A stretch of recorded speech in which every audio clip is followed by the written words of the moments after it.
current carrying wire, force on current carrying wire in magnetic field. Magnetic field, ये जो है, यदि कोई वायर हो करंट वाला और किसी मैग्नेटिक फील्ड में रखते हैं हम उसे, ये वायर है L लेंथ का और मैग्नेटिक फील्ड में मैंने रख दिया, तो बेसिक रूल है F equals to IL cross B। F equals to IL cross B। अब मुझे बताओ पलक कि ये जो हम देख रहे हैं IL क्रॉस B, इसका डायरेक्शन किधर होगा? इस वायर पे जो होगा फोर्स। हाँ, इसका डायरेक्शन हमें देखना है किधर होगा। आप देखिए, आप बताओ डायरेक्शन किधर होगा? IL cross B। तो IL इधर cross B inward to the plane. क्या ये देखना समझ में आया? तो ये हो गया IL B 90 डिग्री पे है ना, sin 90 और इनवर्ड टू द प्लेन। ठीक है, यदि इस बात को आप समझ रहे हो तो एक पॉइंट तो ये क्लियर करो, एक एग्जांपल और डायरेक्शन के लिए थोड़ा सा फील करो। यदि तुम्हारे पास मैग्नेटिक फील्ड ऐसे होता और इसमें देख रहे होते करंट कैरिंग वायर इस तरह का L लेंथ का, थैंक यू, ये L लेंथ के वायर पे जो फोर्स लगेगा, मैग्नेटिक फील्ड भी है, डायरेक्शन रंकित बताओ, या तो इनवर्ड आउटवर्ड या फिर अप डाउन लेफ्ट राइट, कोई भी। तो I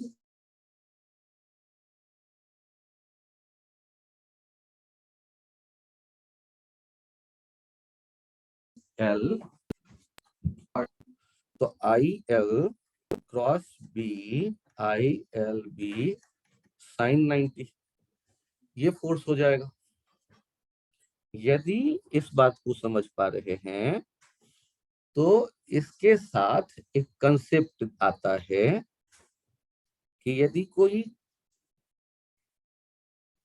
करंट कैरिंग लूप हो और वो किसी मैग्नेटिक फील्ड में मौजूद हो,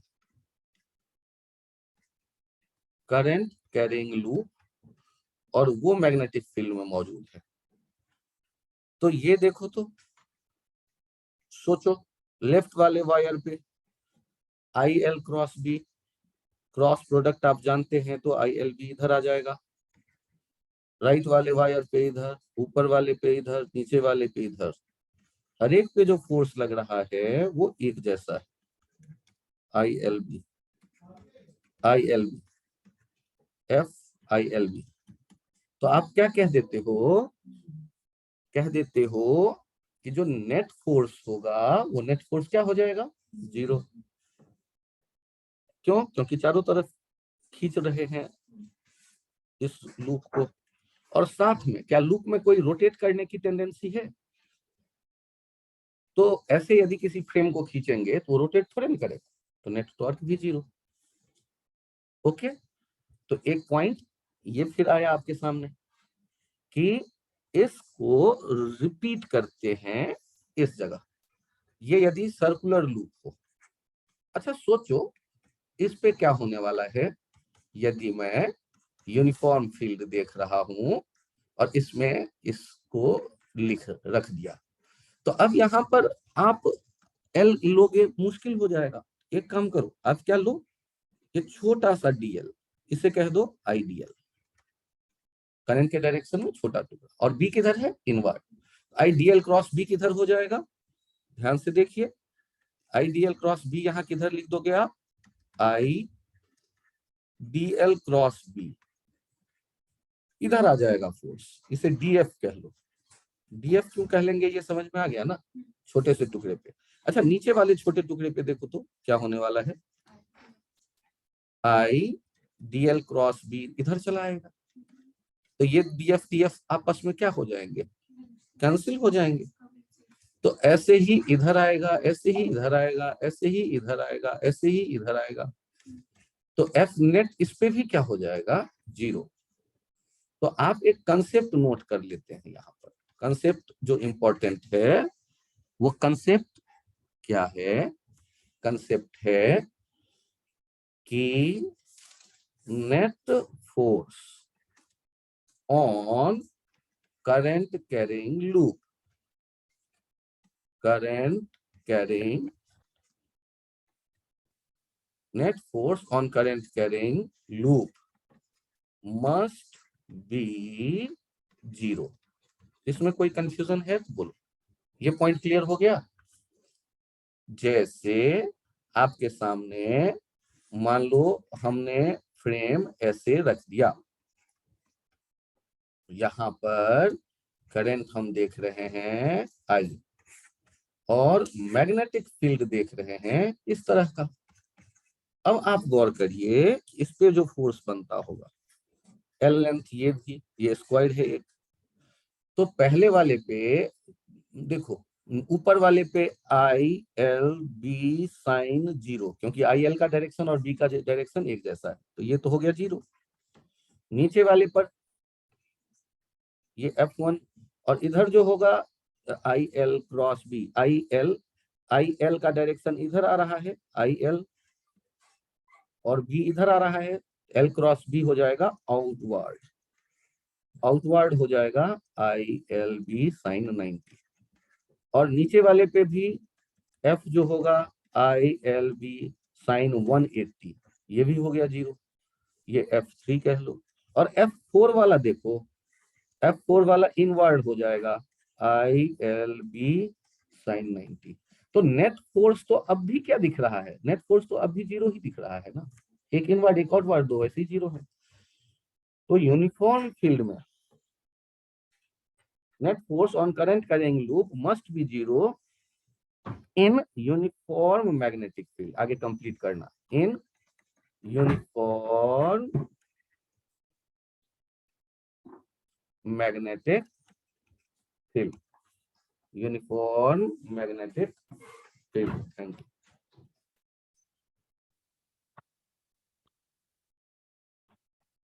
नेट फोर्स में कभी कभी कंफ्यूजन हो जाता है, इसे और थोड़ा मॉडिफाई कर लो, net magnetic force on current carrying loop must be 0 in uniform magnetic field. Ansh ये वाला जो पॉइंट है इसे याद रखना, एक की नेट फोर्स जो होता है यूनिफॉर्म फील्ड में वो 0 होगा। और आप यदि पीछे देखो, अंश आपके लिए मैं बैक करता हूं, ऑनलाइन आज आप जुड़ गए हैं अभी, तो बैक में आइए और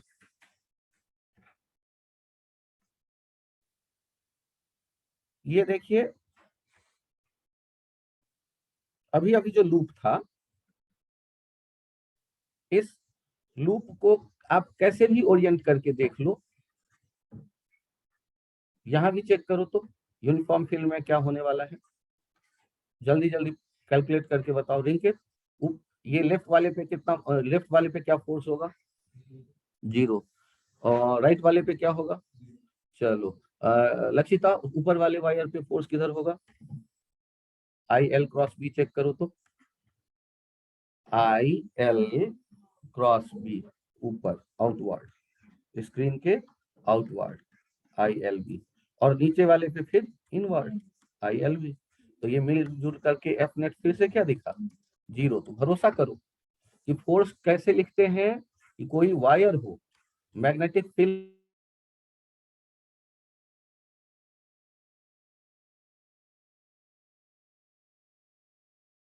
में रखा हुआ हो, मैग्नेटिक फील्ड में आई एल करंट एलिमेंट है, क्रॉस बी, और ये दे देगा वायर पे लगने वाले फोर्स का डायरेक्शन। तो ये हमें ध्यान रखना है। और इससे क्या कंसेप्ट निकल के आ रहा है magnetic force on closed loop of any shape in uniform magnetic field must be 0। और इसके एक एप्लीकेशन देखो, एप्लीकेशन बड़ा इंपॉर्टेंट है कि ध्यान से देखो इस बात पे। यहाँ पर तुम्हारे सामने में टेढ़ा मेरा लूप है, जिस लूप में करंट दे दिया गया, लूप नहीं है, ये एक आर्क है और इसको रखा गया है एक मैग्नेटिक फील्ड में, वो भी तुम्हारे सामने है। बताना क्या है, इस आर्क पे नेट मैग्नेटिक फोर्स कितना होगा। तो ये तो कॉम्प्लिकेटेड क्वेश्चन हो गया। तो नेट फाइंड, ये यदि कह देता हूं p q r, find net magnetic force, net magnetic force on p q r arc सोन। आप इस एग्जाम्पल में काम करते वक्त कैसे सोचना चाहिए आपको, तो हम हर एक छोटे छोटे टुकड़े पे फोर्स निकालें। मुश्किल काम है, बेसिक आइडिया देखो, पहले क्वेश्चन नोट कर लेना। मैंने एक लूप को कंप्लीट कर दिया पी क्यू वाले ये लेंथ पी क्यू से, और ये एक्स्ट्रा वायर है ना, इसको कंपनसेट करने के लिए इसके बगल में एक और वायर ले लिया एल पी क्यू। दोनों में एक ही जैसा करंट है आई, दोनों में एक ही जैसा करंट है। तो तुमने चूंकि दो वायर यूज किए, उस पे तो नेट फोर्स 0 होगा दोनों पे मिला के। अब ऐसा करो, इसका मतलब तुमने कुछ ऐड नहीं किया।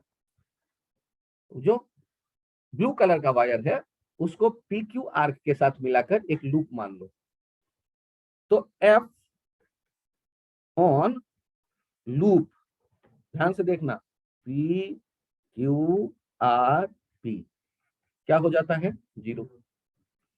तो अब जो बचेगा यहाँ वो फोर्स, वो किस पे बचेगा, पी क्यू वाले, पी आर वाले रेड कलर वाले वायर पे। तो एफ रिक्वायर्ड जो है वो हो जाएगा एफ पी आर, और वो क्या लिखेंगे, आई एल पी आर, ये पी क्यू नहीं पी आर कह रहे, ये भी पी आर, ये भी P R, L P R into B.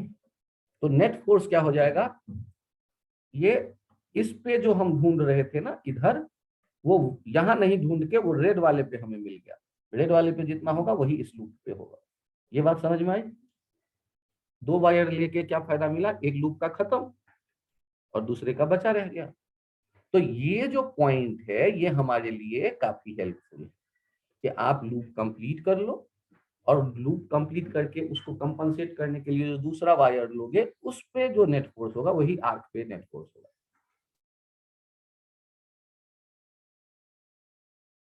ये यहां चेक कर लो एक बार, यदि तुम्हारे इस मैग्नेटिक फील्ड में रिंकित, आप ये मत सोचना कि टाइम वेस्ट हो रहा है, क्योंकि आपने पिछले लेक्चर में जब इसको पहली बार पढ़ा है तो जरूरी है कि आप उसको या तो उस पे 100 क्वेश्चन बनाओ या दोबारा फिर से सुनो, जिससे कि वो याद हो जाए, सेट हो जाए दिमाग में कि क्या कर रहे हैं। हाँ हाँ, देखो देखो, लेकिन इसमें कोई कंफ्यूजन, ये परेशानी तो नहीं है ना कि दोबारा हम देख रहे हैं तो इससे हमारा टाइम वेस्ट हो रहा। कम टाइम में जब कुछ आप सीखते हैं उसको दोबारा देखना फायदेमंद इसलिए होता है क्योंकि आपके दिमाग में वो सेट कैसे होगा, या तो हम उस पर 200 क्वेश्चन बनाए या दोबारा हम देख करके अपने को कंफर्टेबल जोन में ले आए, हाँ यार अब ये क्लियर है, ठीक ना। तो मैं रुक के ये एक्सप्लेन कर रहा हूं, केवल एक मकसद है, क्योंकि आपको कम टाइम में बहुत से आइडिया मैंने पिछले लेक्चर में दिया है। अब जैसे यहां पर है, देखो इसे, ये है पी क्यू आर, ये एल लेंथ का, ये भी एल लेंथ का, ये भी, यहाँ करंट है आई, मैग्नेटिक फील्ड है बी, और आपसे कहा गया find net magnetic force, find net magnetic force, magnetic force. तो ये 60 डिग्री वाला आपके पास यदि एक है ऑलरेडी एग्जाम्पल, तो यहां मैं 90 डिग्री करके पूछ लेता हूं। ये net magnetic force on L shaped wire P q are. तो क्या करें, पहले हम इसे कंप्लीट करें लूप को। तो ये लेंथ कितना हो जाएगा, L√2। और एक इसके बगल में और क्या करें, एक इसके बगल में इसको कंपनसेट करने के लिए कि हमने एक्स्ट्रा जो लगाया है और ये करंट वाला वायर डाल दें, लेंथ वही L√2। तो लूप पे तो नेट 0 हो जाएगा। एफ रिक्वायर्ड किसके बराबर हो जाएगा, एफ रिक्वायर्ड हो गया आई L√2 इंटू बी। ओके, अब मैं पेज चेंज करूं। तो ये यदि आपके समझ में आ गया तो यहां देखिए फोर्स, एक और कंसेप्ट, ये सब आप सब लोग अपने कॉपी पे लिख लें। कंसेप्ट है force between two infinite current carrying straight wire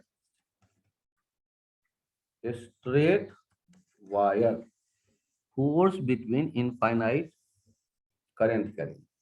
अब ध्यान से देखिए, जब आपके सामने में दो स्ट्रेट इनफाइनाइट वायर आ जाए तो लफड़ा किस बात को लेके आता है कि आखिर इन दोनों में करंट है I1 I2, इनके बीच का लेंथ है L, तो इनमें फोर्स लगेगा Q। तो आप एक काम करो, ये इन दोनों के बीच का डिस्टेंस स्मॉल r, आप एक काम करो कि यहाँ r डिस्टेंस पे 1 के कारण मैग्नेटिक फील्ड शायद लिख सकते हो, V1 कितना हो जाएगा, μ0 I by plus 2 pi r। Perfect. उसके बगल में भी यही होगा, उसके बगल में भी यही होगा, उसके बगल में भी यही होगा, उसके बगल में भी यही होगा। अब यहां से यहां तक 1 मीटर मान लो, मतलब यूनिट लेंथ। और इस पे लगने वाला force on 1 metre wire of current which is present in magnetic field P1 due to current I1 wire. तो आपको फोर्स देखना है, फोर्स कैसे सोच रहे हैं, फोर्स सोच रहे हैं कि एक वायर का मैग्नेटिक फील्ड और उसमें दूसरा वायर रखा है, फोर्स कितना हो जाएगा, आई एल, देखना डायरेक्शन, लक्षिता डायरेक्शन बोलो, I2 वाले का लेंथ ले लो 1 मीटर, I2L क्रॉस V1। तो ये एट्रैक्टिव नेचर का यहां पर फोर्स दिखने लगा। ये फोर्स कितना हो गया, ध्यान दीजिएगा, 1 मीटर पे I1 into V1 into sine 90। तो यहां आप लास्ट लाइन ऐसे लिखो, फोर्स पर यूनिट लेंथ,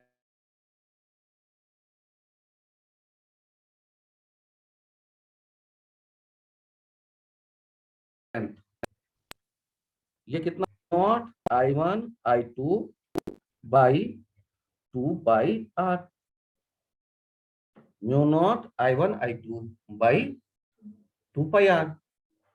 तो ये फोर्स आ गया जब हम सेम डायरेक्शन में करंट देख रहे होते हैं,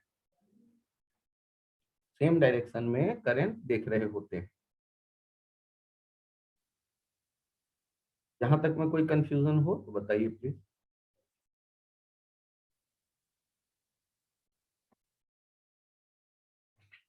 ये यहां पर ध्यान इस बात का भी रखिएगा कि चूंकि इनफाइनाइट वायर है तो वायर के हर एक सेक्शन पे फोर्स है, सबको हम ऐड करेंगे तो वो तो इनफाइनाइट हो जाएगा, ऐसे नहीं बता पाएंगे। इसीलिए छोटे सेक्शन पे हम काम करते हैं, एक छोटे सेक्शन पे बताते हैं।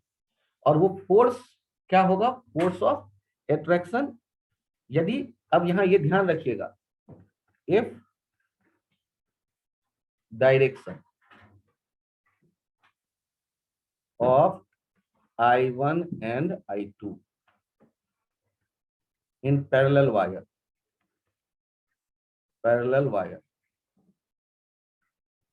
are same, then F is attractive.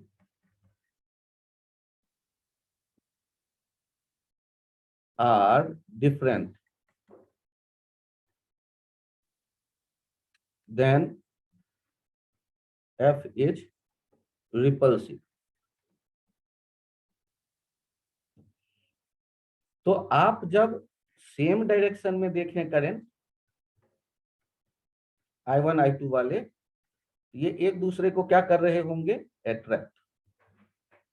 और यदि डिफरेंट डायरेक्शन में देखें करंट तो ये एक दूसरे को क्या कर रहे होंगे? रिपेल। तो आज एक नई समस्या आ गई कि भाई सेम डायरेक्शन अट्रैक्ट क्यों करेगा यार, सेम तो रिपेल करता है।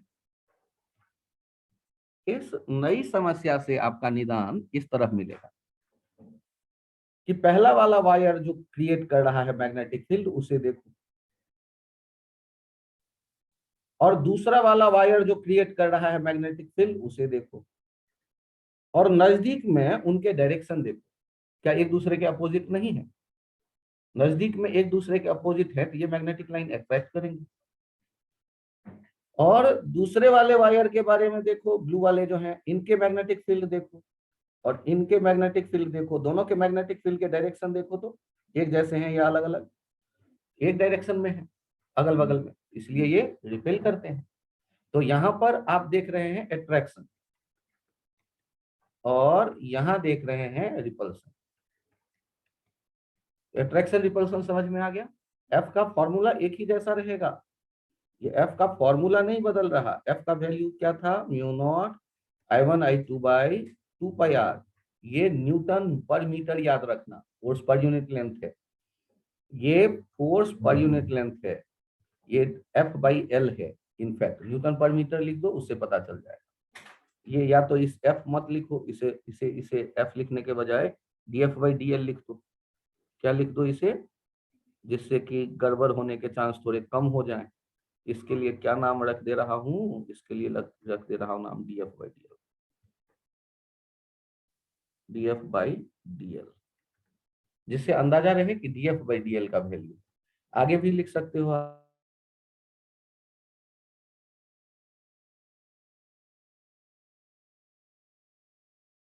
म्यू नॉट I1 I2 याद रखना कोई मुश्किल काम नहीं है, ऐसे आप याद रख सकते हैं। एट्रैक्टिव रिपल्सिव, ये इंपॉर्टेंट है।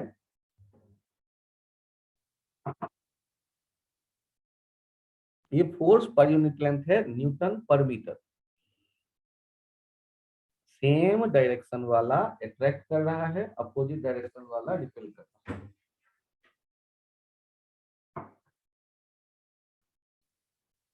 मैं इसे चेंज करूं पेज को। यहां आप देखिए, ये है एक इनफाइनाइट वायर और इसके बगल में मैंने एक स्क्वायर रख दिया है जिसका लेंथ है L, और इसमें करंट देखिए। आपसे यदि मैं कहूं कि पहले वाले वायर पे किधर होगा फोर्स?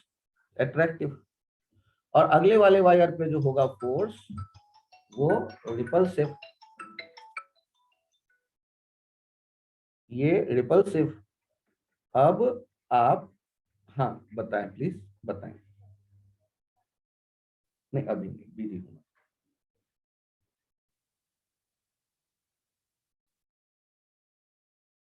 यहाँ पर एक ऊपर की तरफ फोर्स फोर्स है और ये नीचे की तरफ फोर्स है। यहां आप देखो कौन सा डोमिनेट करेगा, ये F1, ये F2, ये F3, ये F4। तो F2 और F4 तो due to symmetry cancel out हो जाएगा, ड्यू टू सिमेट्री। बचेगा कौन, F1 और F3। F1 यदि इन दोनों के बीच का डिस्टेंस आप R कहते हो तो ध्यान देना F1 क्या लिखोगे, फोर्स पर यूनिट लेंथ लिखना तो आता ही है, इधर I1 कह लो, इसे I2 कह लो, mu naught I1 I2 by 2 pi R into L। और F3 कितना हो जाएगा, mu naught I1 I2 by 2 pi R plus L into L। अब कौन बड़ा कौन छोटा दिख गया, तो यहां पर नेट फोर्स जो हो जाएगा एट्रैक्टिव हो जाएगा, F नेट ऑन लूप। ये कितना हो गया, F1 माइनस F3। और क्या लिख दोगे आप, mu naught I1 I2 L by 2 पाई, तो एक जगह आ गया, और ब्रैकेट में 1/R minus 1/R plus L। Solve कर लेते हैं, ये हमारे पास रिजल्ट है। तो हम लोगों ने फोर्स लिखते वक्त बेसिक क्राइटेरिया क्या सोचा, लूप एक वायर का फील्ड और उसमें रखा दूसरा वायर,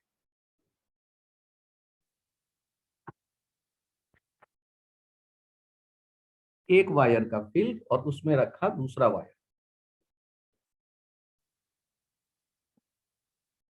और ये जो नेट फोर्स है ये कैसा है, एट्रैक्टिव, क्योंकि नजदीक में सेम डायरेक्शन वाले वायर। नेट फोर्स कैसा हो जाएगा, एट्रैक्टिव। क्यों, ये समझ में आ गया ना, नजदीक में सेम डायरेक्शन वाले हैं। पेज चेंज करूं, आप इसके लिए तुरंत में बता सकते हो क्या, ये है इनफाइनाइट, ये I1, और यहां पर ऐसे है, एट्रैक्टिव होगा या रिपल्सिव होगा बताना तो क्विकली।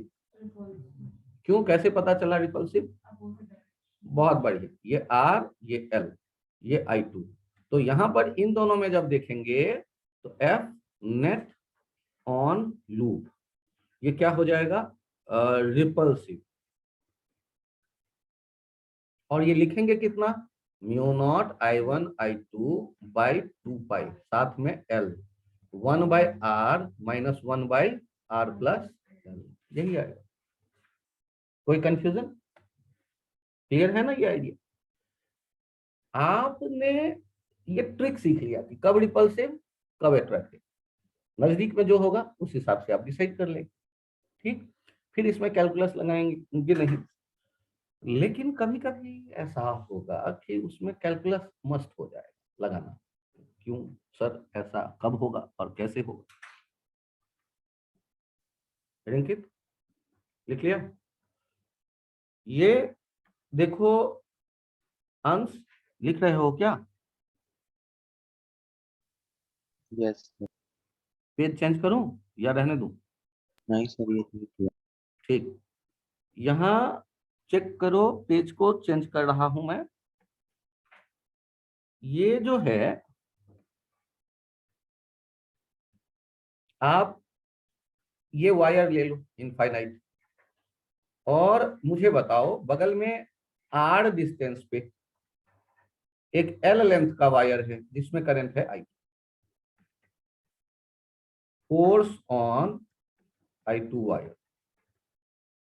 ये आपको बताने को कहा गया। तो इसे सॉल्व कैसे करोगे भाई, इसे सॉल्व कैसे करोगे, तो के लिए सॉल्यूशन चाहिए। तो कहानी शुरू करने के लिए I1 तो ठीक, आप R डिस्टेंस पे देख रहे हैं एक I2 वाला L वायर, वो भी ठीक।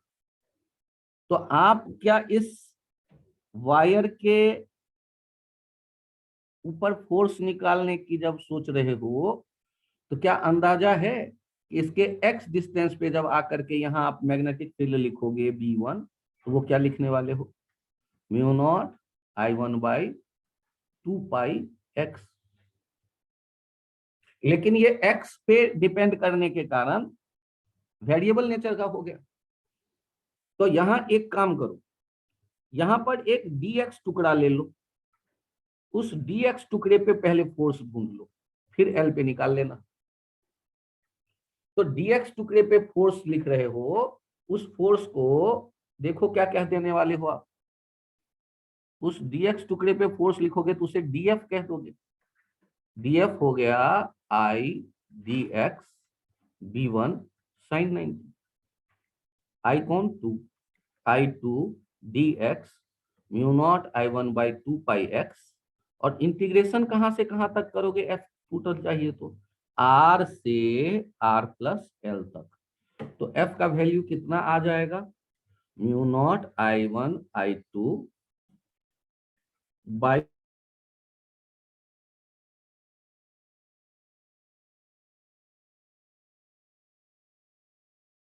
2 पाई dx है mu naught I1 I2 by 2 pi x ln r plus l by r। ये हमारे पास वैल्यू आ जाएगा किसके लिए? ये वैल्यू आ गया नेट फोर्स के लिए। और इसमें हमें कैलकुलस यूज करना पड़ा। और फोर्स देखना, शुरू में तगड़ा फोर्स होगा और जैसे जैसे दूरी बढ़ती जाएगी फोर्स का वैल्यू कम हो जाएगा। तो इसमें रोटेशन की टेंडेंसी किधर होगी? रोटेशन की टेंडेंसी दिखेगा आपको, रोटेशन की टेंडेंसी क्लॉकवाइज। दिखा या नहीं दिखा? क्लॉकवाइज रोटेशन की टेंडेंसी। और क्यों? यदि यूनिफॉर्म फील्ड होता तब तो नेट फोर्स के लिए जब हम काम करते तो ऐसा नहीं था, नेट टॉर्क वहां 0 होता, यूनिफॉर्म फील्ड रहता तब।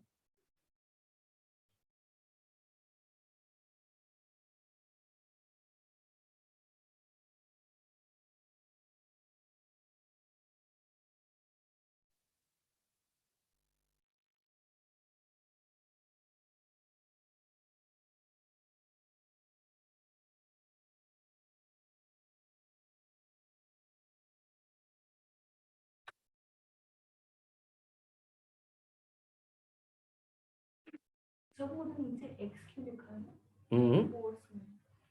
फोर्स में हाँ, ये वाला x कहां से आया? नहीं नहीं, वहाँ उसके साइड वाला जो है। ये, हाँ x हटा लो, थैंक यू। जहाँ x नहीं होगा इंटीग्रेट होने के बाद वो गायब हो गया। 1/x log x। Thanks Lakshita. Okay, तो हम लोग जब यहां तक चले आए तो अब आप तुरंत में ऑब्जेक्टिव क्वेश्चन देखो। एक बताओ मुझे, ये है करंट इस तरह I1 और रॉड ऐसे रखा है I2 L लेंथ का। F नेट 0 होगा या नॉन जीरो होगा? करेक्ट ऑप्शन चुनना है।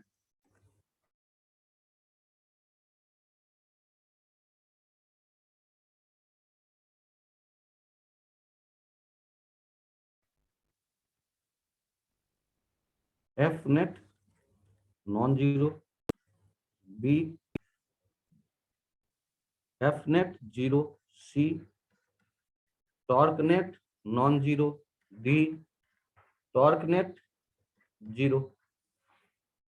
कौन कौन से ऑप्शन सही लगेंगे? और डायरेक्शन भी बता दीजिएगा एक बार। यदि ये इनफाइनाइट वायर है तो इनफाइनाइट वायर है तो इसका मतलब हो गया यहाँ magnetic field inward I L cross B. देखो आई एल क्रॉस बी, तो फोर्स आएगा नीचे और जैसे जैसे डिस्टेंस बढ़ती जाएगी फोर्स का वैल्यू कम होता जाएगा। रोटेशन की टेंडेंसी कैसी होगी? Anti clockwise. तो नेट फोर्स भी 0 नहीं है और नेट टॉर्क भी 0 नहीं है। लेकिन यदि क्वेश्चन इसी तरह का होता और वायर ऐसे दे के मैं पूछ लेता तो क्या नेट फोर्स 0 नेट टॉर्क 0 में क्या चुनते आप? यदि एग्जाम्पल 2 ऐसे कह देता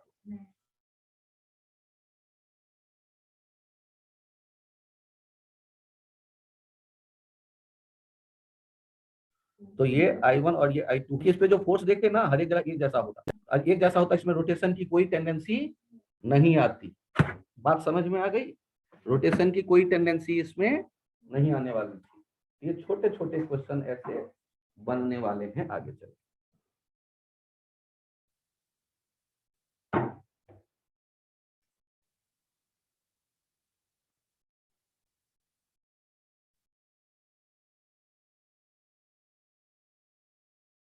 यहां इस बात पे गौर करिए,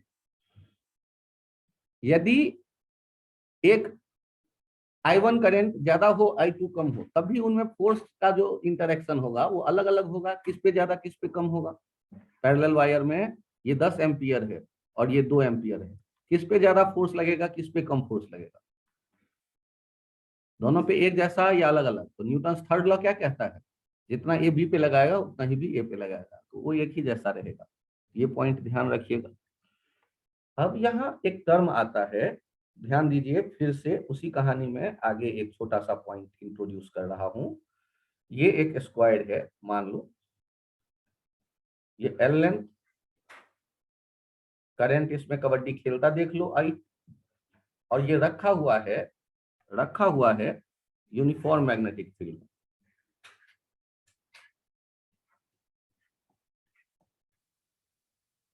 तो फोर्स देखो, यहां पर फोर्स 0, यहां पर भी फोर्स 0, इधर वाला फोर्स देखो आई एल क्रॉस बी, देखिए लेफ्ट वाले वायर पे फोर्स इनवर्ड और राइट वाले वायर पे आउटवर्ड। अब मुझे ये बताओ, यदि फ्रेम को एक साइड को भीतर धकेलूं और एक साइड को बाहर धकेलूं, तो क्या इसमें एक रोटेशन की टेंडेंसी नहीं डेवलप हो जाने वाली है। क्या इसमें रोटेशन की टेंडेंसी नहीं आ जाएगी। और यदि आएगी तो रोटेशन किसके अबाउट रोटेशन आपको दिखना शुरू होगा। ये रोटेशन कुछ ऐसा दिखना शुरू होगा। तो यहाँ टॉर्क कैसे लिखोगे, टॉर्क लिखते हैं force into shortest distance, force into shortest distance. तो देखो ना, फोर्स एक है आई एल बी और शॉर्टेस्ट डिस्टेंस एल बाई 2, दूसरा है आई एल बी और शॉर्टेस्ट डिस्टेंस एल बाई 2। ये कितना हो गया आई एल स्क्वायर बी। ये कितना हो गया आई इंटू ए इंटू बी। ये वेक्टर के फॉर्म में जब आप लिखना चाहते हो तो हो जाता है, इसके लिए एक सिंबल दे देते हो M B, M cross B. और यहां पर जो एम आया है ना, इस एम के लिए हम टर्म यूज कर लेते हैं, एम को कह देते हैं magnetic dipole moment. Magnetic dipole moment, ये क्या हो जाता है मैग्नेटिक डाइपोल मोमेंट। और यहां एक पॉइंट ध्यान रखिएगा, ये डिफाइंड है। मैग्नेटिक डाइपोल मोमेंट इसे कह देते हैं I into A, direction of M is taken along axis of the current loop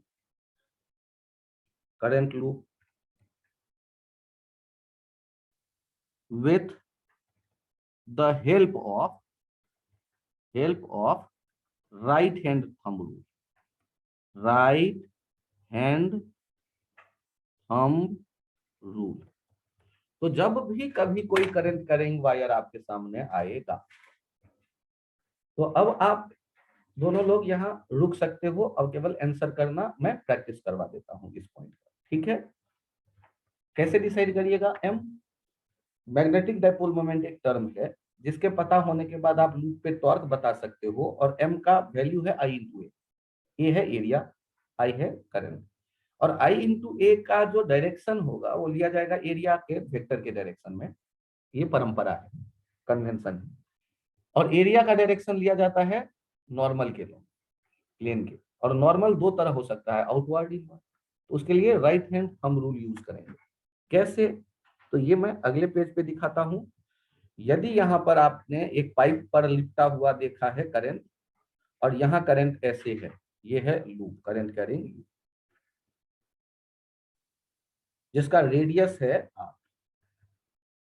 तो आप राइट हैंड के फिंगर्स को कर्ल करो, राइट हैंड के फिंगर्स को कर्ल करो,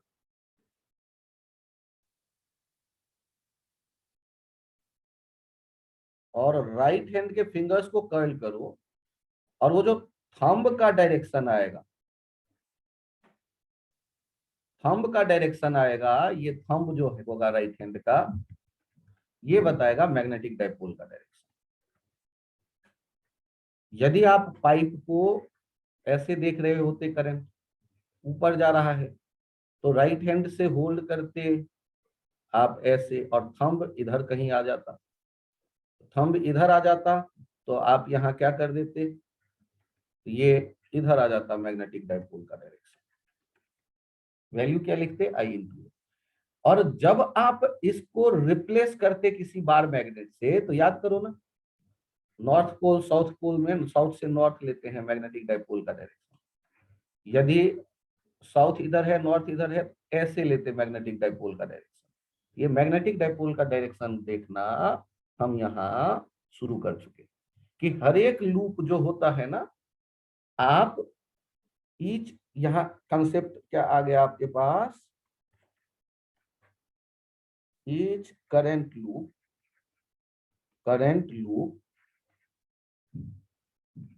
बिहेव लाइक मैग्नेटिक डाइपोल। ये पॉइंट चाहे तो आप लिख सकते हैं, magnetic dipole, each current loop behave like magnetic dipole. ठीक, मतलब आप कोई भी लूप है उसको चाहो तो जब काम पड़े मैग्नेट में बदल दो अपने इमेजिनेशन में, क्योंकि दोनों का बिहेवियर एक जैसा होगा। किसी एक्सटर्नल फील्ड में दोनों का बिहेवियर एक जैसा होगा। यदि फील्ड के कारण आप मैग्नेटिक फील्ड का वैल्यू मैग्नेटिक मोमेंट के कारण लिखना चाहते हैं उसके लिए, तो ये जो आइडिया है ये बड़े काम का आइडिया है, EMI में बहुत यूज हेल्प करेगा, हम बहुत हम इसका फायदा लेंगे। यहाँ यदि हम डायरेक्शन में थोड़ा और कंफर्ट लाने के लिए आपसे पूछ रहे हैं कि यदि यह करंट ऐसे जा रहा होता लूप पे, बताइए, राइट हैंड से होल्ड करिए, राइट हैंड से होल्ड करिएगा, कलम फ्री करके राइट हैंड से होल्ड करिएगा, तो मैग्नेटिक डाइपोल का डायरेक्शन किधर आ रहा है, ऊपर। यहाँ पर यदि बार मैग्नेट उसके कॉरस्पॉन्डिंग आप देखना चाहते हो तो नॉर्थ साउथ, ये बनेगा ऐसे ऊपर। यदि आपके सामने पाइप में ऐसे हो करंट घूम रहा इस तरह का, तो इसके कारण जो डायरेक्शन आप सोचोगे, ये राइट हैंड से होल्ड करो लूप के अलोंग, तो ये हो जाएगा M। यदि यहाँ कोई बार मैग्नेट आप देखना चाहते हैं तो नॉर्थ साउथ, ये M। ठीक, एक पॉइंट और यहाँ देखिए कि यदि आप कभी -Q और +Q देखते थे, इनके बीच का डिस्टेंस ये L और L कहते थे, इसका नाम क्या देते थे, इलेक्ट्रिक डाइपोल, इलेक्ट्रिक डाइपोल। और इसके लिए डाइपोल मोमेंट कैसे लिखते थे, Q × 2L, from -Q to +Q। आप बात करते थे इसके कारण यहाँ इलेक्ट्रिक फील्ड के KP/RQ, याद करो, यहां बात करते थे इलेक्ट्रिक फील्ड के 2 KP/RQ। ये याद आया इलेक्ट्रिक फील्ड, ये एक्सिस पे और ये इक्वेटर पे। एक्सिस कहते थे -Q +Q से जाने वाले लाइन। तो इसी तरह आप यहां देखो ना यार, यदि कोई डाइपोल होगा नॉर्थ पोल और साउथ पोल, तो पोल का स्ट्रेंथ इसको -M कह देते हैं और इसे +M कह देते हैं। इसका लेंथ ये L और L कह देते हैं। इसके डाइपोल मैग्नेटिक डाइपोल मोमेंट लिख देते हैं m × 2L। और डायरेक्शन कहां से कहां, साउथ टू नॉर्थ ले लेते हैं।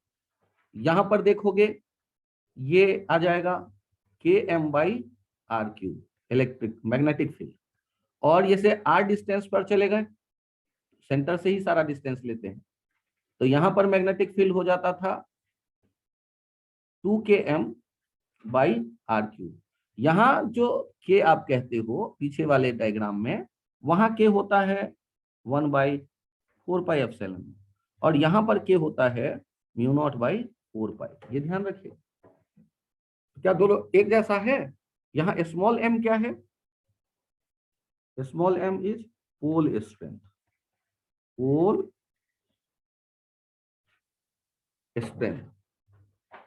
और यहां पर यदि कोई लूप होता, यदि यहां पर कोई लूप होता, तो लूप के लिए यदि लूप होता, इफ लूप, तो लूप के लिए भी ये सारी बातें वैलिड रहती। केवल ध्यान रखिएगा, एम के बदले, लूप के लिए एम के बदले हम यूज करते I into pi are square. M के लिए केवल ये बदल जाता, along the axis, direction along the axis, by right hand thumb rule, by right hand thumb rule। तो लूप के लिए भी ये सारे फॉर्मूले वैलिड हैं। और अब आपको यदि डायमेंशन लिखना पड़े पोल स्ट्रेंथ का, तो देखिएगा m इंटू 2l किसके बराबर है, I इंटू k के बराबर है।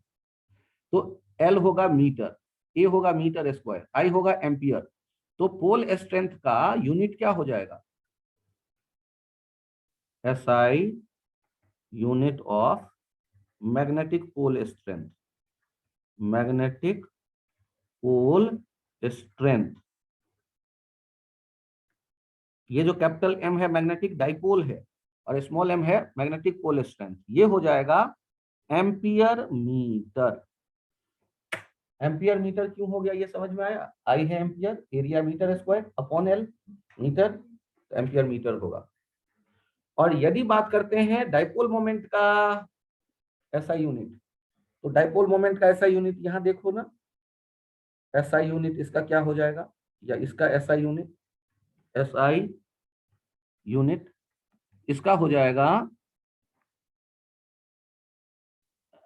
आई के लिए एम्पियर, ए के लिए metre square, ampere metre square. क्या ये भी समझ में आ गया। एम्पियर मीटर है पोल स्ट्रेंथ और एम्पियर मीटर स्क्वायर है मैग्नेटिक डाइपोल मोमेंट। क्या ये दो पॉइंट भी क्लियर हो गया क्या रिंकित। तो हमने electric dipole, current carrying loop और मैग्नेटिक डाइपोल तीनों को रिलेट किया अपने आइडियाज ब्रेन में, जिससे कोई एक समझ में आए तो दूसरा भी आए, एक और दूसरे में विजन हमारा एक जैसा बने। Magnetic field lines, electric field lines भी आप देख सकते हो यहाँ, वैसे ही नॉर्थ पोल से निकलता है, साउथ पोल पे इंटर करता है। तो मैग्नेट, वो जो लूप होगा, लूप के भीतर में लेफ्ट से राइट यदि गया तो बाहर राइट से लेफ्ट आउटवर्ड, तो हमेशा क्लोज लूप बनाता है मैग्नेटिक लाइन ना। तो आप देख सकते हैं इन तीनों के। और एक याद करो कि यदि कोई एक्सटर्नल फील्ड होता और इस फील्ड में हम कोई डाइपोल रख देते तो कैसे रहना पसंद करता है, पैरेलल। यदि इसको हम थीटा एंगल पे रोटेट कर देते, तो थीटा एंगल पे रोटेट कर देते तो यहां पर इसकी एक पोटेंशियल एनर्जी दिखती माइनस पी डॉट ई,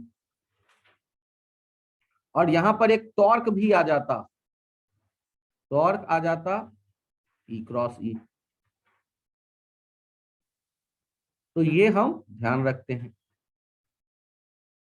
इसमें यदि कोई कंफ्यूजन हो तो बताओ। आपको ये यदि समझ में आए ना तो यहां भी देखिएगा, यदि कोई एक्सटर्नल फील्ड मैग्नेट का है और इसमें एक बार मैग्नेट रखते हो, नॉर्थ पोल साउथ पोल, तो इसका मैग्नेटिक मोमेंट दिख गया। ये कितने एंगल पे है, थीटा एंगल पे। इसका पोटेंशियल एनर्जी क्या लिखोगे, माइनस एम डॉट बी। और इस पे टॉर्क क्या लिखोगे, एम क्रॉस बी। यदि कोई करंट कैरिंग लूप ऐसा ही कहीं दिख रहा है जिसका मैग्नेटिक डाइपोल मोमेंट इधर है, ये करंट दिख रहा है लूप और ये फील्ड दिख रहा है, इस लूप पे भी जो m लिखोगे वो तो पता है, आइए पोटेंशियल एनर्जी हो जाएगा minus M dot B, torque हो जाएगा m क्रॉस बी। क्या ये आइडिया भी आप सेट कर सकते हो, तीनों एक जैसे हैं। क्या ये तीनों एक जैसे आपके समझ में आ रहा है, कोई कंफ्यूजन है बताओ। नहीं सर मेरे समझ में नहीं आया। यदि ये समझ में आए तो आप यहां पर इसको हल्का सा रोटेट करके छोड़ देते हैं तो ये एसएचएम करने लगता है, स्टेबल इक्विलिब्रियम से ये स्टेबल वाला सिचुएशन है, उससे रोटेट करके रिलीज कर दें तो इधर उधर ऑसिलेट करने लगता है। ये रिलीज कर दिया, ये इधर आया, फिर इधर जाएगा, इधर जाएगा। एसएचएम में आपने एंगुलर एसएचएम टॉर्क क्या देख रहे हो, और एफ नेट तीनों केस में 0 है, लिख ही देना। एफ नेट जो होगा इसमें भी 0, एफ नेट जो है यहाँ भी 0, एफ नेट जो है यहाँ भी 0, एफ नेट तीनों केस में 0। एसएचएम में ये टाइम पीरियड इंपॉर्टेंट रोल करता है ना, play 2 pi under root I by P के बदले यहां पर हो जाता है 2 पाई अंडर रूट आई है ना, आई बाई पी के बदले एम और पी के बदले बी, वो इसके लिए भी और इसके लिए भी। टाइम पीरियड का क्या लिखेंगे, जब डाइपोल होता है तो 2 pi under root I by P, और जब वो मैग्नेटिक होगा तो 2 pi under root I by M B. Loop होगा करंट कैरिंग तो उसके एसएचएम के लिए भी 2 pi under root I by M B. ये सर कहां से ले आते हो, एसएचएम का बेसिक रूल फॉलो करते हैं, टॉर्क देखते हैं, आई से डिवाइड कर देते हैं, ओमेगा स्क्वायर थीटा से कंपेयर कर लेते हैं, ओमेगा आता है, time period 2 pi by omega लिख देते हैं, ये आ जाता है t equals to 2 pi under root I by I. क्या है, आई है moment of inertia, I moment of inertia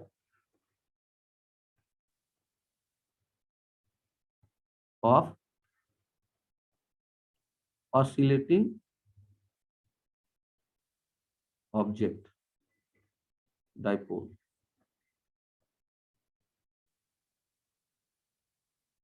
चाहे इलेक्ट्रिक हो चाहे मैग्नेटिक हो, जो भी, ये एक जैसे आइडियाज हैं, इसलिए यहां हम इन्हें नोट किया है। एक इंटरेस्टिंग पॉइंट ये आ जाता है कि जब हम कभी कभी 3 डायमेंशन में काम कर रहे होते हैं और आपके सामने में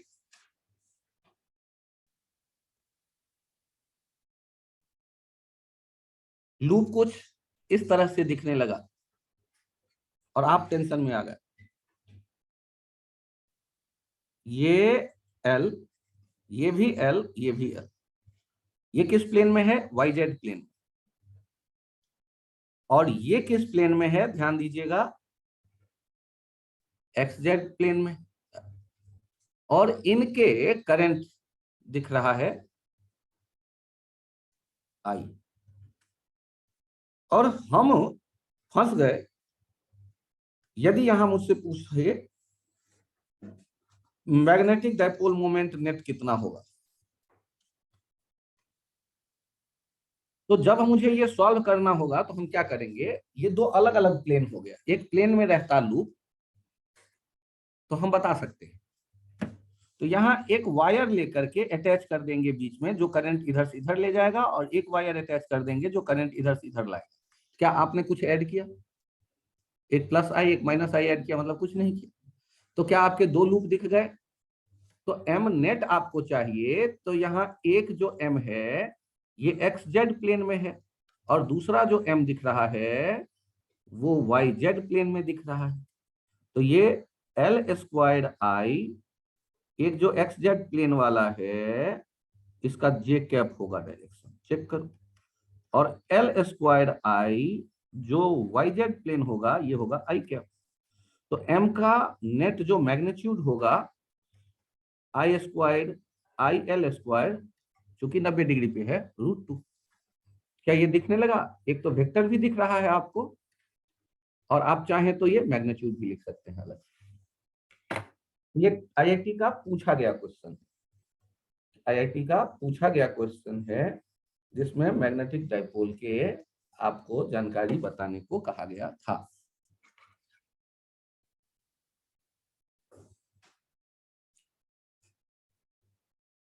मैग्नेटिक डाइपोल के जानकारी यहां बताने को कहा गया था।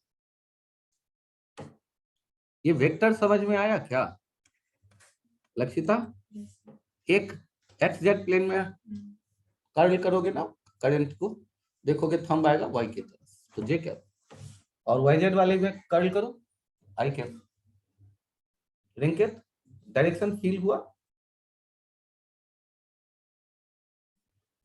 अंश, क्या तुम्हें भी डायरेक्शन दिखा? Yes sir. अरे वाह वाह, क्या बात। अंश तबीयत ठीक है ना बालक? यस सर, तभी तो ठीक है। ठीक, चल बहुत बढ़िया। तो ये जो पॉइंट अभी हम देख रहे थे, इसमें हमें मैग्नेटिक डाइपोल मोमेंट फील करना शुरू किया है।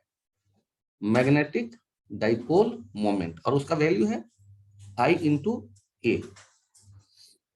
ये सोचो, आप एक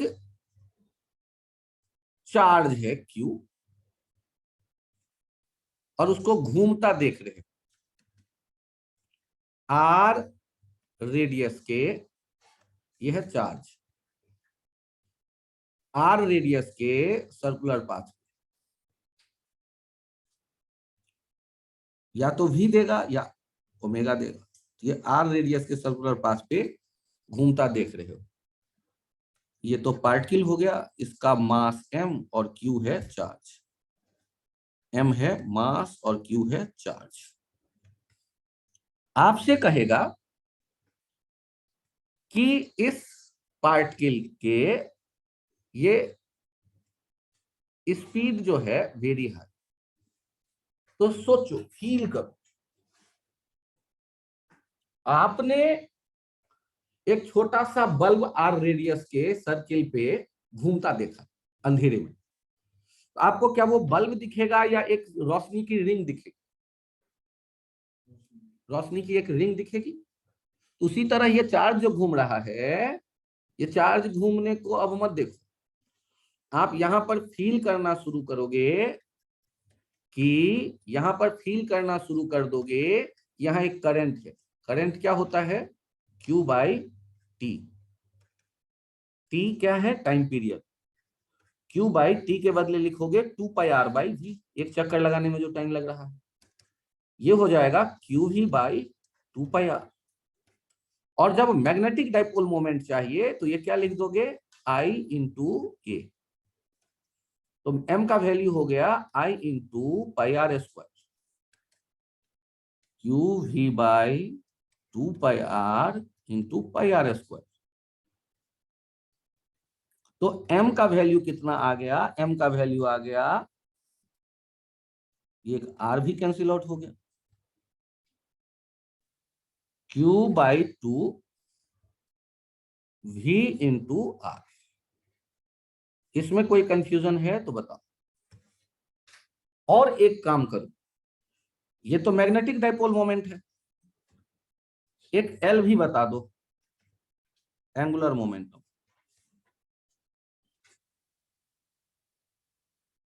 ये भी बता दो, ये क्या था? Magnetic dipole moment. भूल गए तो लिख दो, मैग्नेटिक डाइपोल मोमेंट। और फिर आपको बताना है m और l का रेशियो। तो आपने जब सॉल्व करना शुरू किया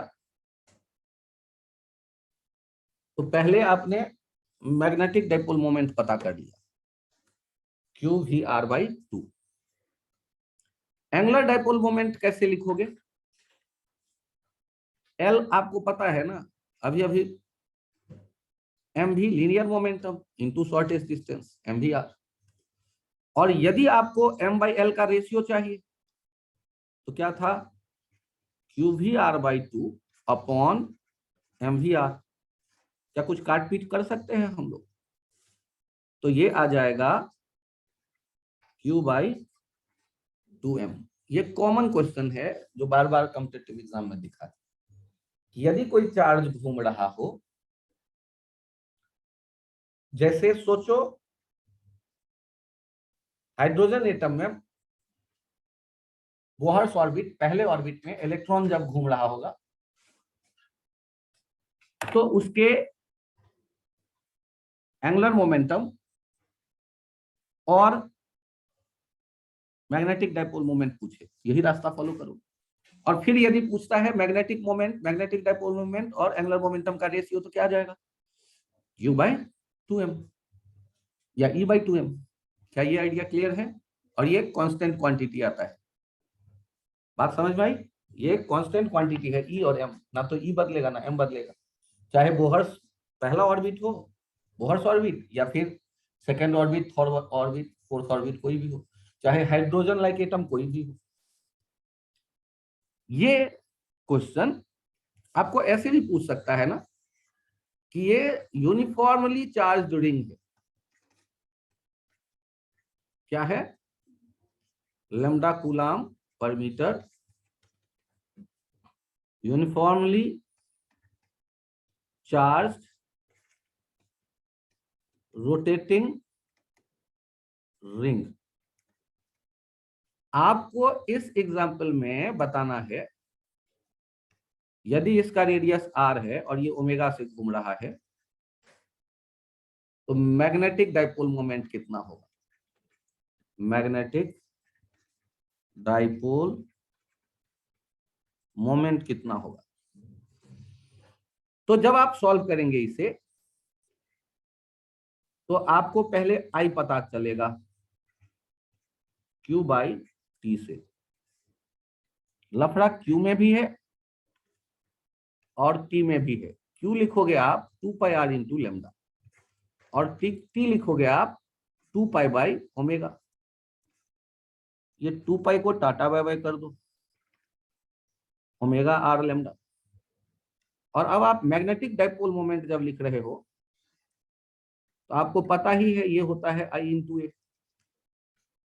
m लिखोगे I into pi are square, m लिखोगे I के बदले omega r lambda into pi are square, pi R cube omega lambda.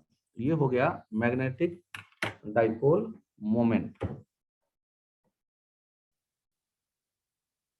क्या ये मैग्नेटिक डाइपोल मोमेंट कंफर्टेबल है, कोई कंफ्यूजन?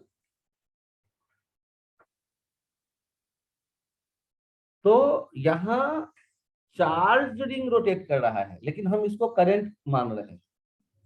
क्यों?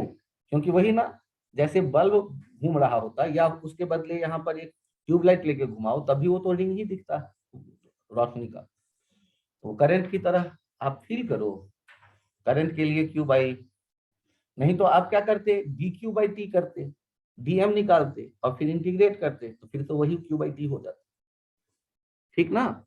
तो आपके पास ये आइडिया आ गया के तरह। यहां देखो, inner radius A, outer radius है इसका बी, और ये है sigma coulomb per metre square, uniformly charge non, एक ही सरफेस पे चार्ज है, non conducting disc with a whole,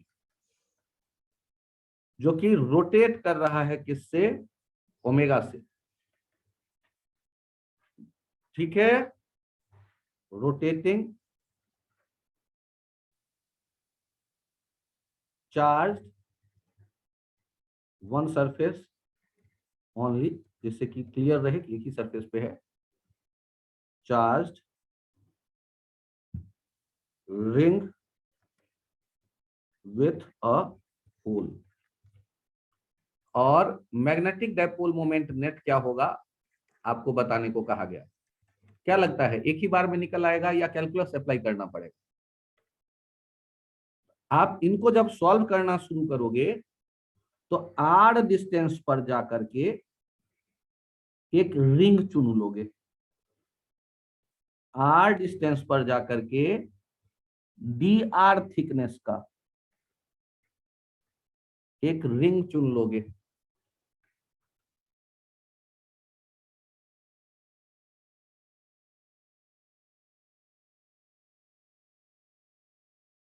तो सॉल्व करिए। यदि करंट आई की बात करते हो, D 2 pi R D R हो गया सरफेस एरिया, सिग्मा से मल्टीप्लाई करेंगे तो ये डी क्यू हो गया, और टी के बदले 2 पाई बाई ओमेगा। और जब डी आई पता चल गया, तो डी एम आप लिख सकते हैं D I into pi are square. यहां देखना 2 पाई गायब कर दिया है, ऊपर आ जाएगा omega sigma into R D R ये डी हो गया इंटू पाई आर स्क्वायर। जब आपको m चाहिए तो इंटीग्रेट कर दो, omega sigma pi R cube D R. कहां से कहां तक? ए से बी तक। Omega sigma pi B to the power 4 minus A to the power 4/4। क्या ये आइडिया और समझ में आया थोड़ा?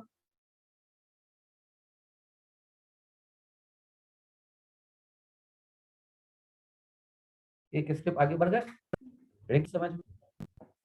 तो हम लोग स्टेप वाइज बढ़ रहे, धीरे धीरे यहां तक पहुंचे कि magnetic dipole charge ring, current carrying wire का चार्ज, रोटेटिंग चार्ज का, rotating charge ring, rotating charge disc with hole दिखना शुरू हो गया। यदि पूरा डिस्क होता तो ए का वैल्यू 0 से बी तक इंटीग्रेट कर देते, और क्या करते? ठीक ना? कोई कंफ्यूजन? तो ये काम कर रहे हैं मैग्नेटिक डाइपोल मोमेंट। अब हम देख सकते हैं, ऐसा मैं उम्मीद कर रहा हूं। यदि कोई कंफ्यूजन हो तो बताएं। रेखित ओके। ये यहां तक यदि आप आ गए तो एक छोटा सा पॉइंट और देखिए।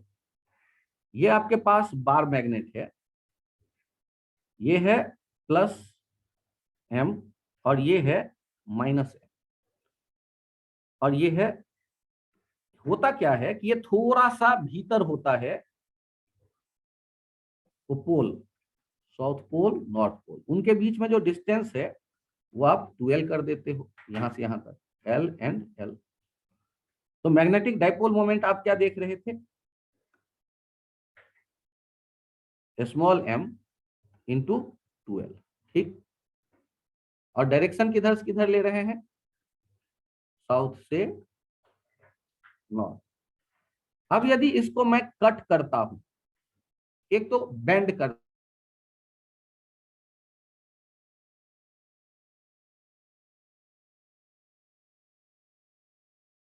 हूं, बेंडिंग, मोड़ दिया। सोचो क्या कर दिया? 90 डिग्री पे मोड़ दिया। ये हो गया साउथ और ये हो गया नॉर्थ। अब इफेक्टिव लेंथ क्या मिलेगा मैग्नेट का? ध्यान दीजिएगा, ये है -m, ये है +m। इफेक्टिव लेंथ कौन सा हो गया? देखो, इफेक्टिव लेंथ हो गया ये भी L, इक्विलेटरल ट्रायंगल।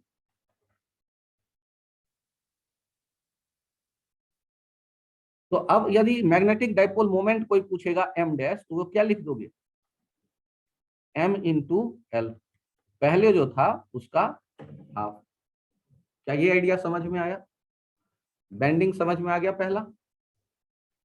अब यदि ये 90 डिग्री पे बेंड कर देते तो 90 डिग्री पे बेंड कर देते तो +m -m, south pole north pole, ये L और ये 90 डिग्री। तो इफेक्टिव लेंथ क्या हो जाता? तो इफेक्टिव लेंथ हो जाता L√2। और हम m डैश जो यहां लिखते, m into L√2, m into 2L/√2, capital M/√2। क्या ये दूसरा भी समझ में आ गया? बेंडिंग का आइडिया क्लियर? बाइंडिंग का idea clear? Ansh page change कर दूं? सर एक हाँ, रुक गया।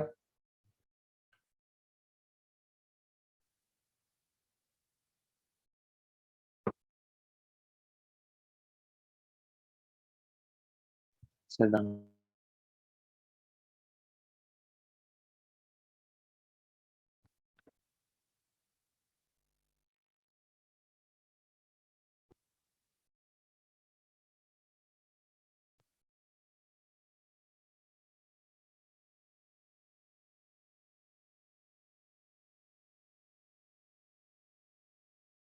ध्यान रखिएगा, शॉर्टेस्ट डिस्टेंस बिटवीन एंड वो कहलाएगा length of bar magnet, effective length of bar magnet.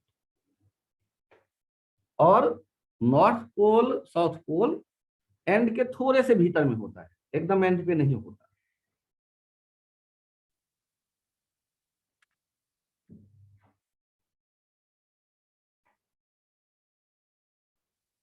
हटा दूं? यस। यदि एक हेडिंग दे दो, कटिंग ऑफ बार मैग्नेट,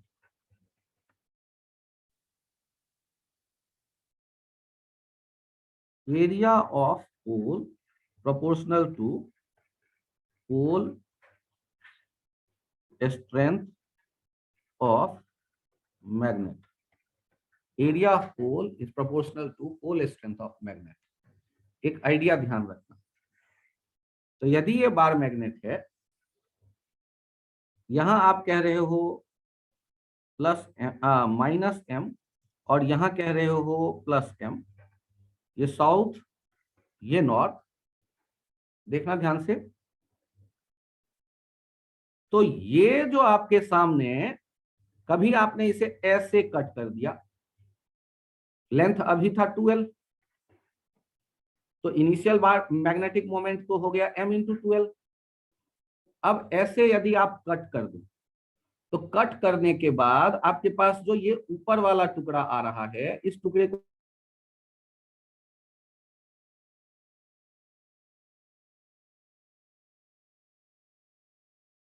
देखो, इसके पोल का एरिया प्लस m/2 हो गया, लेंथ अभी भी कितना है 12, तो इसका m डैश क्या लिख दोगे, m/2 इंटू 12, पहले जो m था उसका आधा। लेकिन यदि आपने ऐसे कट कर दिया हो, तो ये टुकड़ा जो आप उठा के ला रहे हो, इसमें क्या पोल का स्ट्रेंथ बदला होगा? ये तो नहीं बदला होगा। लेकिन जहां से कट हुआ ना, वहां अपने आप पोल जनरेट हो गया साउथ नॉर्थ, दो टुकड़े बने ना। तो जैसे ही टुकड़ा करते हो, तो ये नहीं होता है कि पोल हम अलग कर सकेंगे, यहां हम प्लस और माइनस एम अपने आप जनरेट हो जाता है।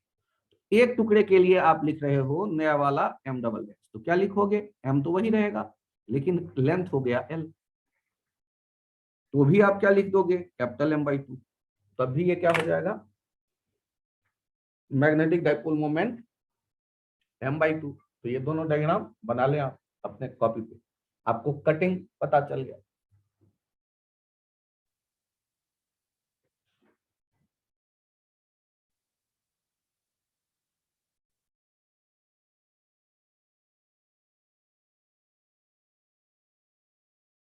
इसमें कोई कंफ्यूजन? यदि ये पॉइंट क्लियर है, तो मैं कुछ क्वेश्चंस की प्रैक्टिस करवा लूं। क्वेश्चन नंबर 1 चेक करिए। ये PQR 3 वायर है, 20 एम्पियर, 40 एम्पियर, 60 एम्पियर। 20 और 40 एक डायरेक्शन में और 60 वाला अपोजिट डायरेक्शन में। अब मुझे बताइए, what is the direction of the resultant force on Q? Q को सेम डायरेक्शन वाला अट्रैक्ट करेगा।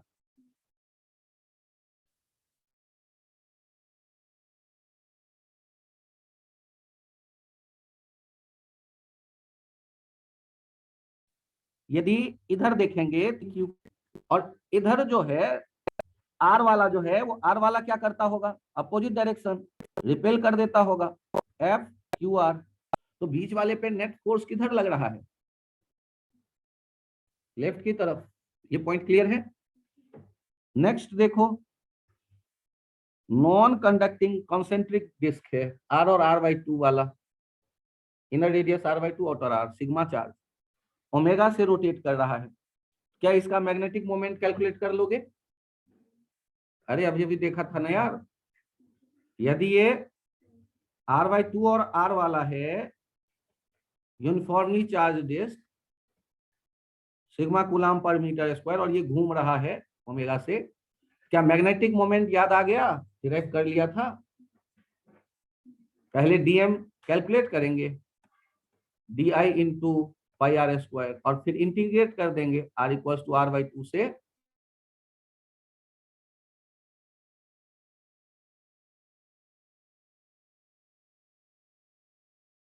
r तक। ओके, तो ये दोनों आपके यदि क्लियर हैं तो नेक्स्ट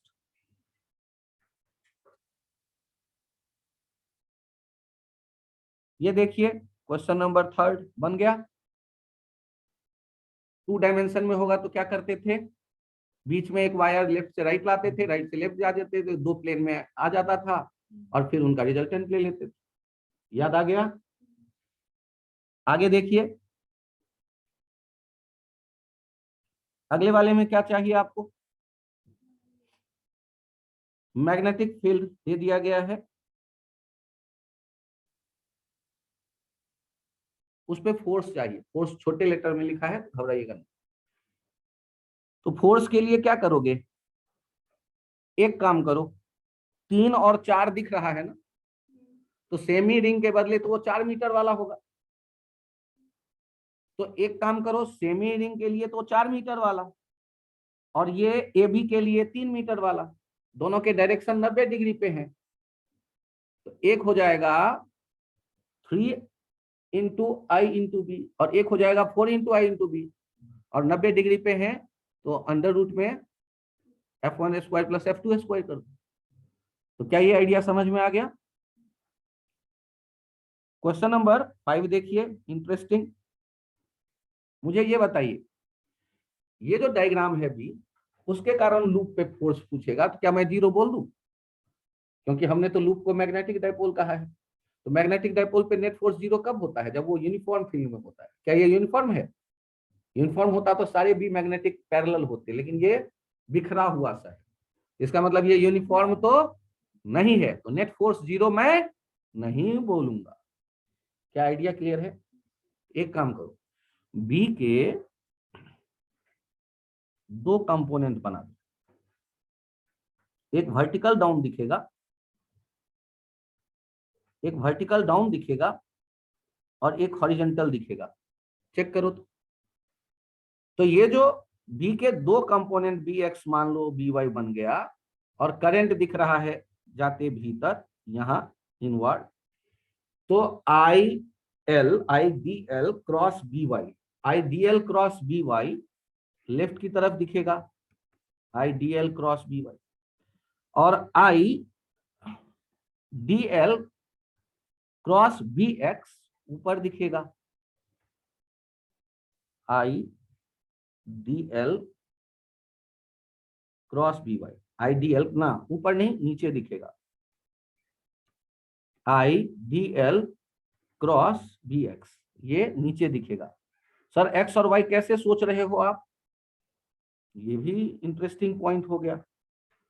तो मैंने ऐसा कर लिया है कि प्लेन में मन ही मन एक्सिस के अलोंग ये एक्स वाई सोच लिया, एक्स वाई, और यदि इसके 3D के प्लेन के भीतर या बाहर करेंगे तो इनवर्ड आउटवर्ड से काम चला लेंगे।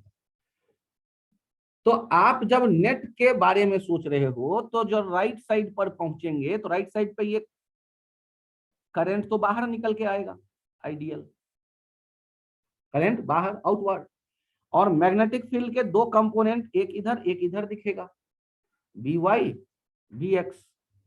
तो आई डी एल बाहर की तरफ आया है, I D L cross B X ये नीचे आ जाएगा, I D L cross B X, और I D L cross B Y, I D L cross B Y ये बाहर राइट साइड की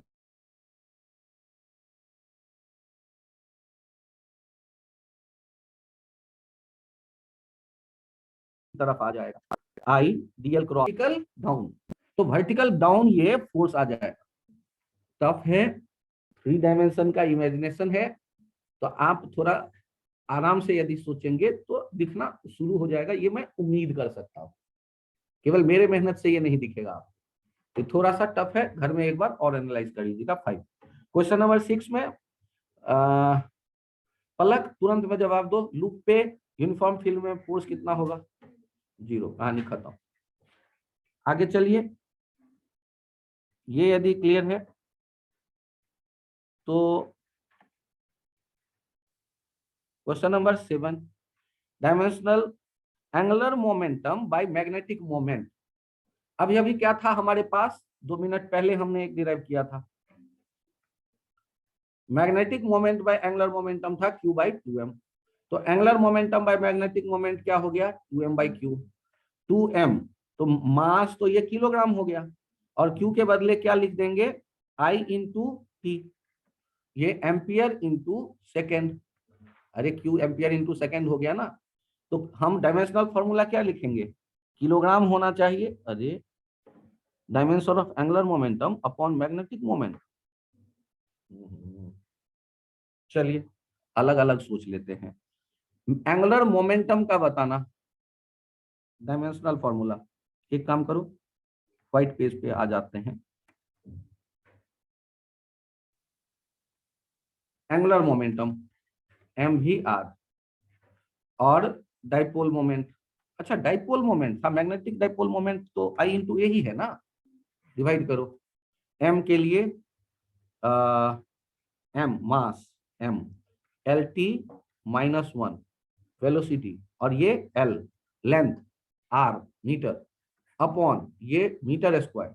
और करंट के लिए क्या हो जाएगा? करंट के लिए हो जाएगा एम्पियर। यही तो होना चाहिए डायमेंशनल फॉर्मूला। ओके, चेक करो कुछ कट पीट सकता है तो। एल स्क्वायर तो चला गया, ये क्या हो जाएगा? m a -1 t -1। देख लो वहां पर कोई है या नहीं। कोई यदि है तो पहले उसे चुनो, नहीं तो मेरा आंसर जो मैंने दिया है बदल दो, ये लिख दो आंसर, क्योंकि अभी 2 बार हम लोगों ने इसे डिराइव कर लिया है। एक बार अभी डिराइव किया, एक बार पहले भी हमने देखा, तो अलग से लिख दो। एल, ये एम क्या था अपना जो डिराइव करके रिजल्ट रहा है? Angular momentum upon magnetic moment, magnetic moment, magnetic B option है तो बी ऑप्शन कर दो, यहां पर करेक्शन, ये नहीं, बी ऑप्शन है आपका सही। Next question number 8, a conductor of length L is placed perpendicular to a horizontal uniform magnetic field B. Suddenly a certain amount of charge is passed through it. When it is found to jump to a height h, amount of charge। अच्छा ध्यान से सुनो, ध्यान से सुनो, impulse क्या है उसे समझाता है। एक तो होता है पुश करना, देखिए एक होता है पुश करना और एक होता है किक करना। तो फुटबॉल को हमने किक किया, अपना पैर फुटबॉल के साथ कितने देर कांटेक्ट में आया? फ्रैक्शन ऑफ सेकंड, फुटबॉल का मोमेंटम बदल गया। ये जो होता है इंपल्स, ये इंपल्स किसे कहते हैं? F delta T. कोई बड़ा अमाउंट का फोर्स छोटे टाइम में आके किसी ऑब्जेक्ट का मोमेंटम बदल दे या बदलने की कोशिश करे, तो उसके लिए हम टर्म यूज करते हैं इंपल्स। ओके पक्का?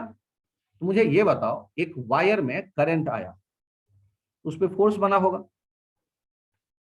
ध्यान से सुनो, वायर में करंट आया, उस पर फोर्स बना होगा क्योंकि वो मैग्नेटिक फील्ड में वायर रखा था। फोर्स इंटू डेल्टा टी किसके बराबर कर देंगे? पहले ये एम वी के बराबर हो गया -0, तो वी कहां से आ गया? F delta T impulse change in momentum के बराबर होता है। कैसे याद रखोगे? तो एफ बराबर क्या लिखते हो? dp/dt। तो एफ dt किसके बराबर हो जाएगा? dp के। क्या ये याद रह जाएगा? और इसका क्या नाम है?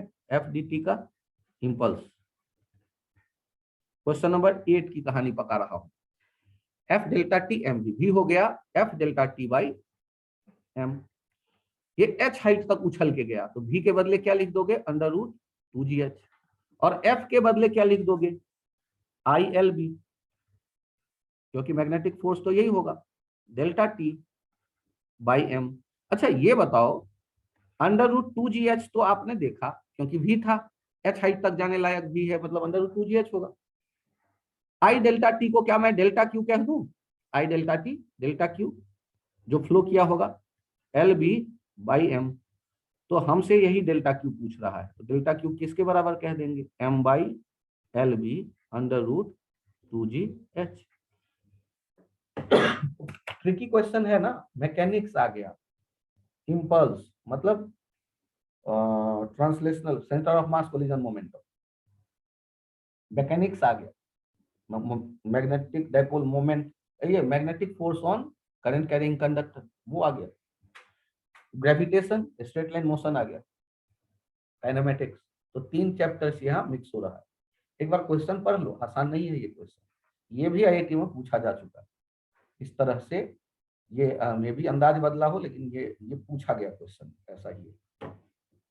आराम से सोचो, एक तो पहले इम्पल्स को सेट करो दिमाग कि एफ बराबर होता है dp/dt, एफ dt को कहते हैं इम्पल्स बराबर dp, इम्पल्स बराबर चेंज इन मोमेंटम, इसे इम्पल्स मोमेंटम थ्योरम भी कहते हैं कई बार, इम्पल्स बराबर change in momentum, that is impulse momentum theorem.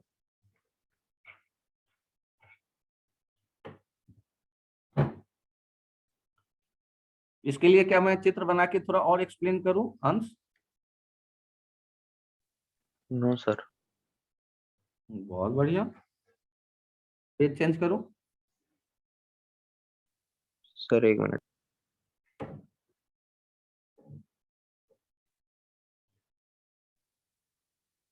इस तरह का क्वेश्चन पूछा गया था, और समझो इस तरह के क्वेश्चन में जो 10 लाख बच्चे बैठते हैं IIT के टॉप 1000 में जिनके रैंक रहते हैं, केवल वो सोचते हैं। आप समझ लो कि ये कहाँ आपको पहुंचाता है, टॉप 1000 के भीतर। सिलेक्शन इस तरह के क्वेश्चन को छोड़ने के बाद भी होता है, क्योंकि 1000 से तो आगे भी है ना रैंक, तो सिलेक्शन इस तरह के क्वेश्चन के छोड़ने के बाद भी आता है। 3-3, 4-4 चैप्टर जहां मिक्स हो रहा है, वो समझो वो टॉप, जितना ज्यादा चैप्टर उतने इंप्रूव हो रहा होता है रैंक। एक क्वेश्चन में जितना ज्यादा चैप्टर उतने बच्चे उसे छोड़ देते हैं। चेक करो,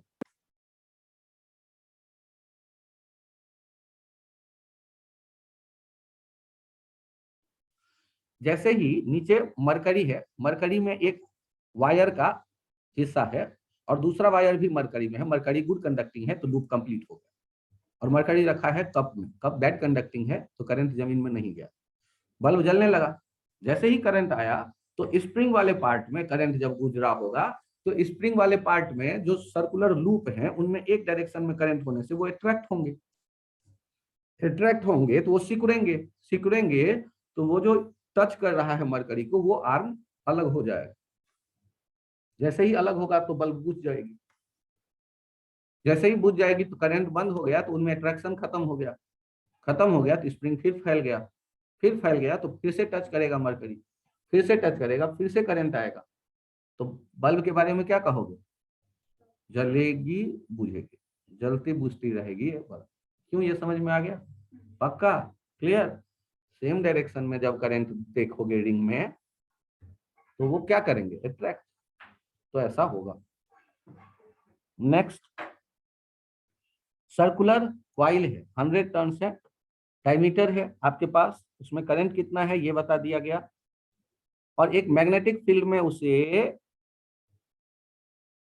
0 डिग्री से 180 डिग्री रोटेट किया गया, और आपको पूछ रहा है कि वर्क रिक्वायर्ड, ऐसा करने में कितना वर्क होगा। तो जब करंट कैरिंग लूप दिख रहा है तो आपको क्यों नहीं ये याद आ रहा है कि मैग्नेटिक डाइपोल मोमेंट लिखते हैं IA, और n टर्न हो तो NIA।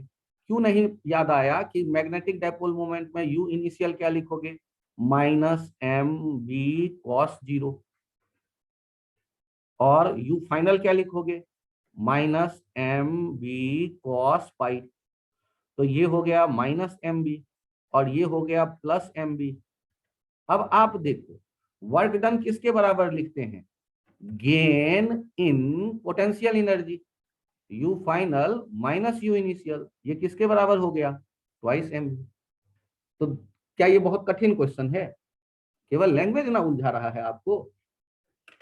एन टर्न है, आई करंट है, डी डायमीटर है, आपको पता चल गया एक लूप का मैग्नेटिक डाइपोल मोमेंट, तो एन लूप का मैग्नेटिक डाइपोल मोमेंट, उसको एक फील्ड में रखा है, बी का वैल्यू दिया है, तो आपको पता है एम डॉट बी माइनस के साथ ये पोटेंशियल एनर्जी होता है। थीटा का कह रहा है 0 से 180 डिग्री घुमा रहे हैं, तो 0 पे लिखो पोटेंशियल, 180 पे लिखो, और डिफरेंस वर्क हो गया, यू फाइनल मान gain in potential energy, work done. Rotate करोगे तो जैसे बार मैग्नेट को मैग्नेटिक फील्ड में रोटेट करोगा, मेहनत तो करना पड़ेगा।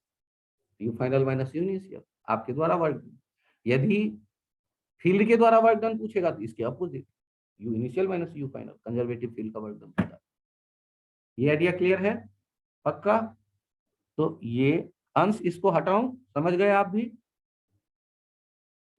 Sir 1 minute. हाँ, नोट कर लो।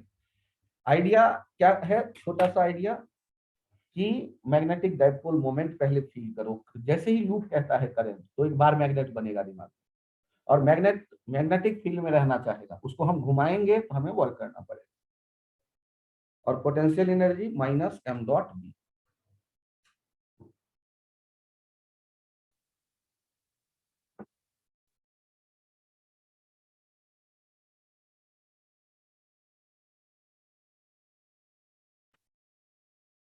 चेंज करूं? Yes sir.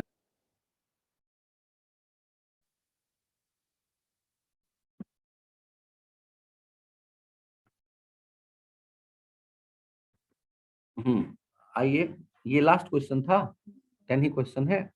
तो यहां तक यदि आप आ गए, इसका मतलब है बेसिक्स आपके पास आ गया है। मैग्नेटिक डाइपोल आप समझने लगे हैं, मैग्नेटिक डाइपोल की एनर्जी, टॉर्क, ये सब आपके पास आ गया आइडिया। फोर्स जो होता है वायर पे मैग्नेटिक फील्ड में, ये आपके समझ में आना शुरू हो गया है। तो आई थिंक एक पार्ट जो है एमईसी का बड़ा सा, वो आपके हाथ लग गया। ओके, अब मैं बात करता हूं, तो यहां तक पहले आप आ गए, उसके बाद मैग्नेटिक प्रॉपर्टीज ऑफ मटेरियल के बारे में थोड़ा सा।